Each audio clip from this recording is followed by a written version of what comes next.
రాముడు ఛానల్ ఈ రోజు జొన్న రొట్టె చేస్తున్నాను. చూడండి ఎలా తయారు చేస్తున్నానో. ఒక గ్లాసు వాటర్ పోసి కొంచెం సాల్ట్ వేసుకున్నాను. వాటర్ని మంచిగా మరిగించుకొని పిండి వేసుకుంటూ కలుపుకోవాలి.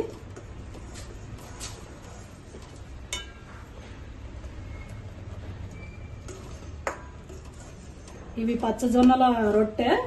ఈ జొన్నల్ని కడిగి గాలిచ్చి ఎండబోసుకొని 1 కేజీ పచ్చజొన్నలకి 1/2 కేజీ బ్రౌన్ రైస్ పోసి పట్టించేసే పిండి.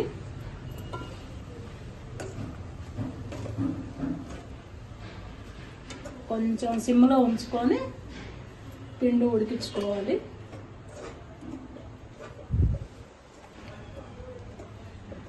ఎంత మంచిగా కలుపుకుంటే రొట్టె అంత మంచిగా వస్తుంది, స్మూత్గా.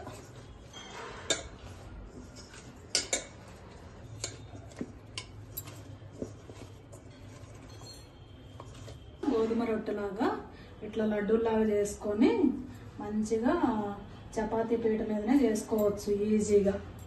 మీరు బయట కొనుక్కొచ్చుకొని తింటారు కానీ అందులో రైస్ ఎక్కువ కలుపుతున్నారు, జొన్నలు తక్కువ కలిపి పట్టించేసి చేస్తున్నారు. అవి హెల్త్కి అంతా మంచిది కాదు.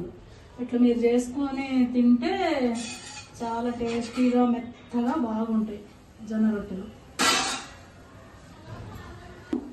రోజు నైట్ పూట ఒక 2 జొన్న రొట్టెలు తిన్నారంటే మంచిగా వెయిట్ కూడా తగ్గుతారు మీరు.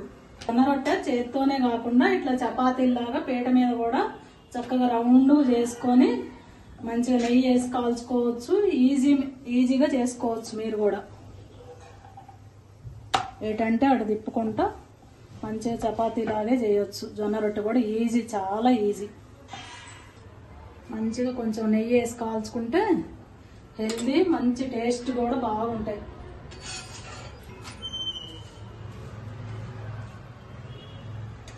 పిండి వేడి నీళ్లతో కలపటం వల్ల మెత్తగా చపాతీ కంటే స్మూత్గా ఉంది జొన్న రొట్టె.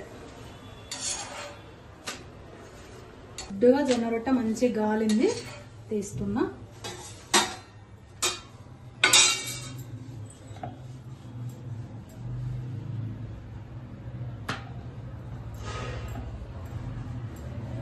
చపాతీ కంటే పల్సగా వస్తున్నాయి అసలు జొన్న రొట్టెలు.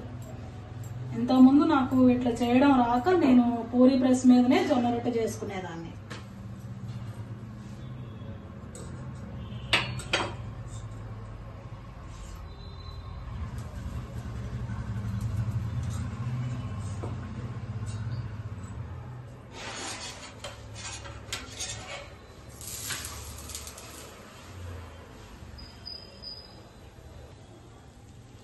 మంచిగా ఇట్లా నెయ్యి వేయడం వల్ల బాగా పొంగుతున్నాయి జొన్న రొట్టెలు.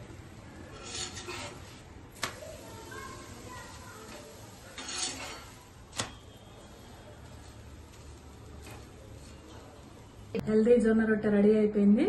దీనిలోకి కర్రీస్ దేశవాళీ శనగల కర్రీ, చామగడ్డల పులుసు పెట్టుకున్న టేస్ట్ చూద్దాం ఇప్పుడు.